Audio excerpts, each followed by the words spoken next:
नमस्कार, खरी खरी में आपका स्वागत है। मैं हूं मृगेंद्र सिंह। आज हम आपको बताने जा रहे हैं खरी खरी में एक अलग बड़ी खबर। मध्य प्रदेश में तबादलों पर बंदिश लग गई है। सुनकर आप थोड़ा आश्चर्यचकित जरूर होंगे, कौन सा चुनाव आ गया, क्या हो गया, क्यों तबादलों पर बंदिश लग गई। लेकिन हम आपको पूरी चीज़ बताते हैं, क्या है पूरा मामला जिसके कारण तबादलों पर बंदिश लग गई। आपकी जानकारी में होगा 28 अक्टूबर को रात 12 बजे के बाद से SIR शुरू हो गई है। मतलब स्पेशल इंटेंसिव रिवीजन मतदाता सूचियों का शुरू हो गया है।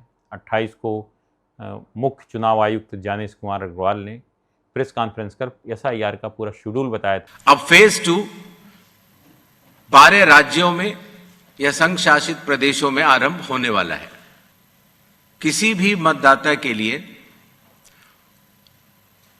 जो उसकी अहर्ताएं हैं वो संविधान के अनुच्छेद 326 में लिखी गई हैं, अर्थात भारत का नागरिक होना, कम से कम आयु 18 वर्ष की होना, उस विधानसभा क्षेत्र का सामान्य निवासी होना और किसी अन्य कानून से उसको डिस्क्वालीफाई न किया गया।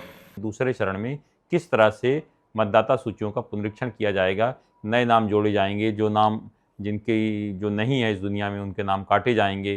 साथ ही बहुत लोगों के नाम रहता है 2-2, 3-3 जगह, उनको भी किया जाएगा।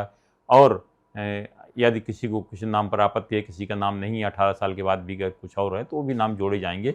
मतलब मतदाता सूची अच्छी तरह सही मतदाता सूची बनाने के लिए काम शुरू किया जाएगा। और यह काम चूँकि 12 राज्यों में एक साथ शुरू हो रहा है, उसमें मध्य प्रदेश भी है, छत्तीसगढ़ है, राजस्थान है, उत्तर प्रदेश है, सहित इस तरह के 12 राज्यों को शामिल किया गया है। उनमें मध्य प्रदेश भी है।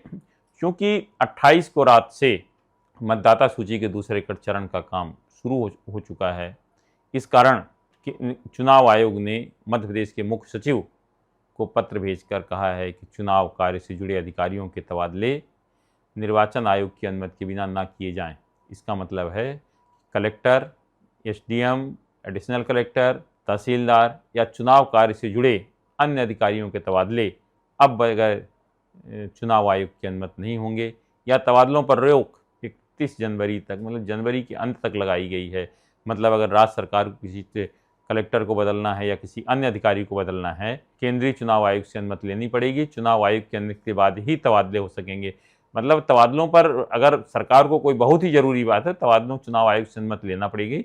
और बाकी अधिकारियों के तबादलों पर शायद रोक नहीं है, लेकिन इस तरह के जो अधिकारी हैं चुनाव कार्य से जुड़े, मतगणना मतलब मतदाता सूची से जुड़े जो भी अधिकारी हैं उनके तबादलों पर बंदिश लगा दी गई है।